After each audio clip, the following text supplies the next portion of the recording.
nous emmène maintenant au Canada. Le ministre de l'Enseignement supérieur et de la Recherche scientifique a pris part à la 7e conférence des ministres francophones. Des échanges qui portaient essentiellement sur la mobilité estudiantine et la publication scientifique dans l'espace. Adama Diawara plaide pour la suspension, sinon la suppression et l'allègement des modalités de visa et le financement des publications des résultats de la recherche. Envoyé spécial, Sephora Zegui.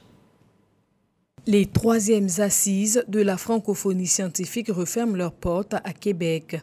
Au terme de 4 jours de réflexion poussée, plusieurs pistes de solutions sont proposées pour venir à bout des problèmes que rencontrent les universités francophones. Il s'agit entre autres de la création d'un réseau d'étudiants francophones, d'un réseau universitaire francophone sport et études et celle du réseau francophone d'universités virtuelles qui est présidé par la Côte d'Ivoire. C'est un réseau qui est ouvert aux universités virtuelles qui vont se créer, mais aussi aux universités qui sont en présentiel, qui ont souvent même des départements consacrés au numérique ou qui ont une volonté de transformation numérique vers l'hybridation. Donc ce réseau va permettre de partager déjà tout ce qui est ressources pédagogiques, de pouvoir co-construire des formations ensemble, conduire des plaidoyers ensemble.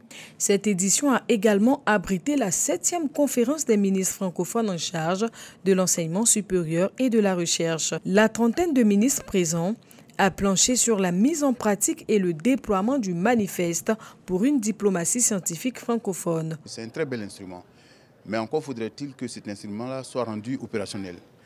Alors, ce qui veut dire qu'il y a les priorités qui sont dans le manifeste qu'on appelait les 7 priorités échangées, et il fallait les opérationnaliser. Et donc, le débat de ce matin a consisté à amorcer l'opérationnalisation de ce manifeste, du moins sur ces 2 premiers points, à savoir d'abord la mobilité des étudiants de l'espace francophone et ensuite la valorisation des publications scientifiques francophones. Face à ce parterre de personnalités, Adama Diawara a porté la voix de la Côte d'Ivoire qui plaide pour la suppression ou l'allègement des modalités du visa et le financement des publications des résultats issus de la recherche. Que les débats entre ministres ont tourné autour de ces 2 points. Alors s'agissant du premier point, c'est-à-dire sur la mobilité, l'Agence universelle de la francophonie, l'AUF, a proposé ce qu'on appelait le PIMEF, c'est-à-dire le Programme international de mobilité et d'employabilité francophone. Alors ce PIMEF est un très bel instrument, c'est vrai, mais pour que cet instrument joue son rôle de façon efficace, je dirais même de façon efficiente, il y a un certain nombre de problèmes qui doivent être résolus. Le premier problème, c'est la mobilité dans l'espace francophone.